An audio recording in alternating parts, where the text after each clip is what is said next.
राघव चड्ढा समेत आम आदमी पार्टी के 3 राज्यसभा सांसद बीजेपी में शामिल हो गए। बीजेपी के राष्ट्रीय अध्यक्ष नितिन नवीन ने राघव चड्ढा, संदीप पाठक और अशोक मित्तल को बीजेपी मुख्यालय में पार्टी की सदस्यता दिलाई।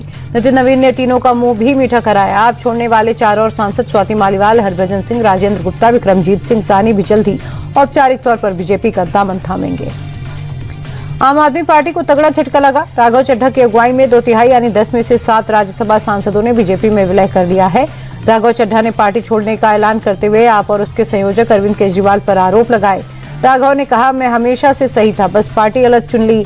मैंने इस पार्टी को अपने 15 साल दिए, लेकिन केजरीवाल ने सियासी फायदे के लिए पार्टी का गलत इस्तेमाल किया। आम आदमी पार्टी अब करप्ट लोगों के हाथ में है।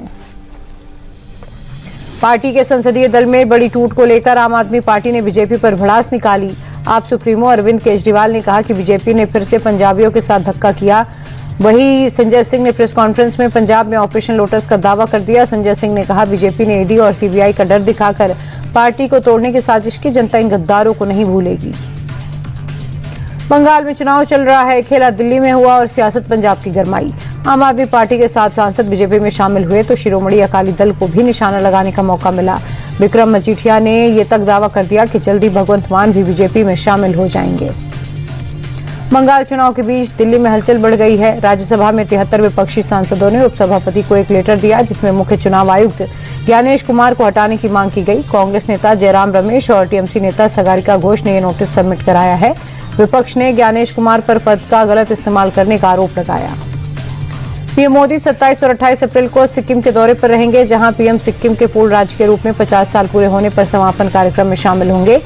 इस दौरान पीएम मोदी पहले 27 अप्रैल को गंगटोक में 3 किलोमीटर का रोड शो करेंगे और दौरे के दूसरे दिन पालजोर स्टेडियम में समापन समारोह में हिस्सा लेंगे। पीएम मोदी इस दौरान राज्य के कई लोगों को विकास कार्यों की सौगात देंगे।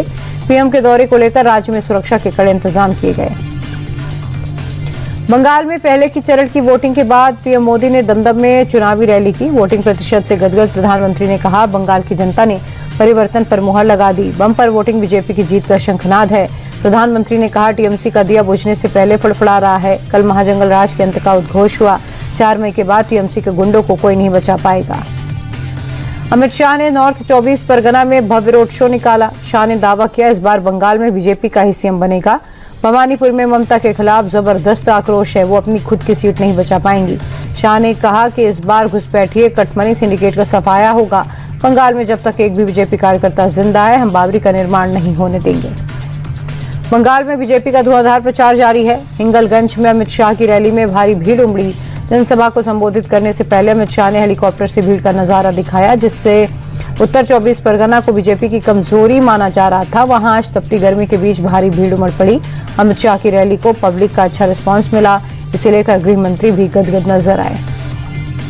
बंगाल में दूसरी चरण की लड़ाई दिलचस्प हो गई। फर्स्ट फेज में ऐतिहासिक 92% वोटिंग को ममता ने अपने पक्ष में बताया। ममता ने कहा, पहले चरण में ही टीएमसी को क्लियर मैंडेट मिल गया है। पीएम मोदी की हुगली नदी में वोट राइट पर भी ममता ने धंस कसा। ममता ने कहा, हमारी नदियां साफ है और इसीलिए पीएम मोदी वोट राइट कर पा रहे हैं। सबको पता है उन्होंने दिल्ली में यमुना का क्या हाल कर रखा है। कांग्रेस नेता पवन खेड़ा को बड़ा झटका लगा। गुवाहाटी हाईकोर्ट ने अग्रिम जमानत याचिका खारिज कर दी है। सुनवाई करते हुए कोर्ट ने कहा, यह मामला सिर्फ मानहानि का नहीं बल्कि फर्जी दस्तावेज रखने से जुड़ा है। कोर्ट ने कहा, पवन खेड़ा जांच से बचने की कोशिश कर रहे हैं और ऐसे में पुलिस को उनको हिरासत में लेकर पूछताछ करनी चाहिए ताकि सच्चाई सामने आ सके। इसके अलावा कोर्ट ने यह भी कहा कि पवन खेड़ा ने राजनीतिक फायदा लेने के लिए निर्दोष महिला को घसीटा, जो ठीक नहीं। यूपी के बुलंदशहर में पथराव और फायरिंग का मामला सामने आया। ककोड़ इलाके में 2 पक्षों में विवाद ने हिंसक रूप ले लिया। जमीन के विवाद को लेकर दोनों पक्ष भिड़ गए, जिसमें फायरिंग का वीडियो सोशल मीडिया पर वायरल हो गया। सूचना मिलते ही पुलिस मौके पर पहुंची। घायलों को अस्पताल में भर्ती किया गया। मामले में पुलिस ने 14 लोगों को हिरासत में लिया है। इसके अलावा कई लोगों पर गंभीर धाराओं में मामला दर्ज किया गया। बिहार के मोतिहारी में पुलिस और प्रशासन की टीम अतिक्रमण के खिलाफ एक्शन लेने पहुंची, जहां स्थानीय लोगों ने पुलिस की टीम पर हमला कर दिया। आरोप है कि गांव वालों ने पुलिस की टीम को दौड़ा कर पीटा। एक पुलिसकर्मी को कॉलर से पकड़कर घसीटते हुए बंधक बना लिया। प्रशासन की टीम सरकारी जमीन पर अवैध कब्जे के खिलाफ बुलडोजर एक्शन लेने पहुंची थी, जहां दुकानदारों और लोगों ने पुलिस को खदेड़ दिया। स्थानीय निवासियों का कहना है उन्हें कोई नोटिस नहीं दिया गया। राजस्थान के भरतपुर में सरपंच की शादी चर्चा का विषय बनी। सोशल मीडिया पर एक फोटो तेजी से वायरल हो रही है। दावा किया गया, शादी में चाचा ने सरपंच भतीजे को 2 करोड़ रुपए की माला पहनाई। वायरल फोटो में माला पर 2 करोड़ रुपए लिखा हुआ था। हालांकि सरपंच के प्रतिनिधि ने बताया रिश्तेदार किराए पर 21 लाख रुपए की माला लेकर आए थे, जो कार्यक्रम के बाद चली गई। इसी दौरान तस्वीर सोशल मीडिया पर बढ़ा चढ़ाकर पेश की गई। असल में चाचा ने सिर्फ 10,000 रुपए नकद दिए थे। लखनऊ के केजीएमयू में कभी भी पीला पंजा चल सकता है। प्रशासन ने इसके पूरे बंदोबस्त कर दिए। यूनिवर्सिटी प्रशासन ने बताया मजार को तोड़ने के लिए जो समय मिला था उसकी मियाद खत्म हो चुकी है। मजार कमेटी की तरफ से मालिकाना हक को लेकर कोई जवाब नहीं आया। किसी मेंबर ने कोई डॉक्यूमेंट भी पेश नहीं किया और ऐसे में सोमवार को अवैध जमीन की मुनादी कराई जाएगी, जिसके बाद कभी भी बुलडोजर एक्शन हो सकता है।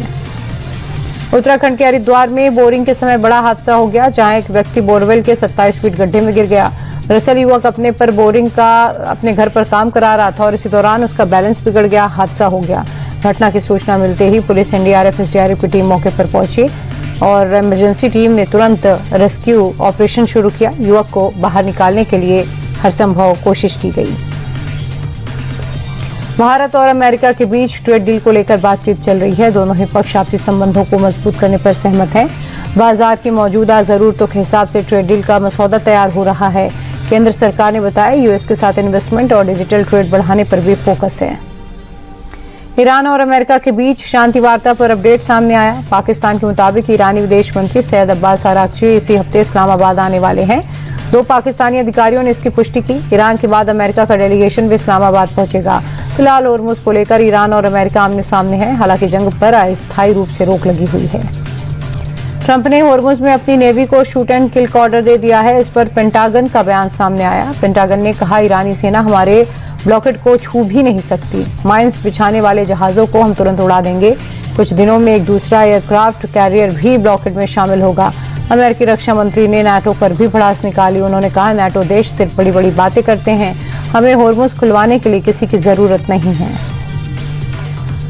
अमेरिका ने जोन्स एक्ट में दी गई ढील को 90 दिन के लिए बढ़ा दिया। इससे पहले 60 दिन की राहत दी गई थी। 1920 में बंदरगाहों की सुरक्षा को लेकर जोन्स एक्ट को लागू किया गया था। इसके तहत अमेरिकी बंदरगाहों तक पहुंचने वाले दूसरे देशों के जहाजों पर अमेरिकी कंट्रोल जरूरी था। जहाज का अमेरिका में निर्माण, क्रू में अमेरिकी सदस्य की मौजूदगी होना जरूरी थी, लेकिन अब दूसरे देशों के जहाज भी अमेरिका तक सामान पहुंचाते रहेंगे। खाड़ी में जंग अभी रुकी हुई है, लेकिन अरब देश अभी भी ईरान को खतरा मान रहे हैं। यूएई के राष्ट्रपति ने कहा ईरान अब हमारे लिए जीवन भर का खतरा है। उन्होंने हम पर 2000 से ज्यादा मिसाइलें मारी और ऐसे में हम भरोसा कैसे करें? भरोसा कायम करने में कई सदियां लगेंगी।